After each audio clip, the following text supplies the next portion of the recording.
MP আনার কাণ্ডে চাঞ্চল্যকর ঘটনা।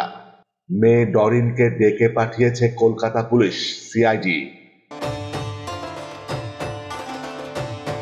ঝিনাইদহ ৪ আসনের সংসদ সদস্য এমপি আনোয়ারুল আজিম আনারের মেয়ে মুমতারিন ফেরদৌস ডরিনকে ১ সপ্তাহের মধ্যে ভারতে যেতে বলেছে দেশটির অপরাধ তদন্ত বিভাগ, সিআইডি। নিহত আনোয়ারুলের মরদেহ শনাক্তের জন্য তার ডিএনএ প্রোফাইল করা হবে।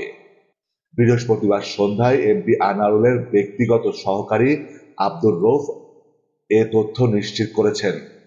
তিনি বলেন, বৃহস্পতিবার ভারতের সিআইডির এক কর্মকর্তা ডরিনকে ফোন করেন। ডরিনকে ডিএনএ নমুনা দিতে ১ সপ্তাহের মধ্যে ভারতে যাওয়ার জন্য যেতে বলেছে।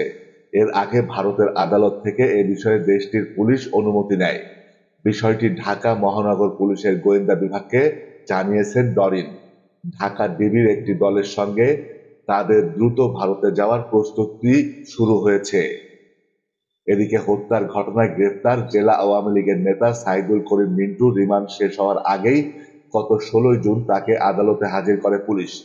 এরপর রিমান্ড শেষ হওয়ার ৫ দিন আগেই তাকে কারাগারে পাঠায় আদালত। আদালতে তিনি নিজেকে নির্দোষ দাবি করেন, যদিও তিনি স্বীকারোক্তিমূলক জবানবন্দি দেননি। তবে তাকে ফের জিজ্ঞাসাবাদ করা হতে পারে। রিমান্ড শেষ হওয়ার আগেই তাকে কারাগারে পাঠানো নিয়ে মিশ্র প্রতিক্রিয়া দেখা দিয়েছে। এর আগে গত ১৩ জুন সাইদুল করিম মিন্টুকে ৮ দিনের রিমান্ডে নেওয়া হয়, কিন্তু ৩ দিন পরেই তাকে রিমান্ড শেষে আদালতে পাঠানো হয়। গত ১১ জুন রাতে রাজধানীর ধানমন্ডি থেকে মিন্টুকে আটক করে গোয়েন্দা পুলিশের একটি দল। এরপর তাকে ডিবি অফিসে নিয়ে জিজ্ঞাসাবাদ করা হয়। ১৩ জুন তাকে মামলায় গ্রেফতার দেখানো হয়। এ মামলায় শিমুল ভূঁইয়া, তার ভাতিজা তানভীর ভূঁইয়া, শিলাস্তি রহমান ও ঝিনাইদহের আরেক আওয়ামী লীগ নেতা কামাল আহমেদ ওরফে গ্যাস বাবুকে গ্রেফতার করা হয়। তারা ৪ জনই আদালতে স্বীকারোক্তিমূলক জবানবন্দি দিয়েছেন।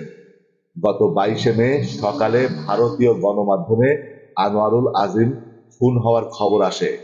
এরপর তার মেয়ে শেরেবাংলা নগর থানায় অপহরণের পর গুম করার অভিযোগে মামলা দায়ের করেন।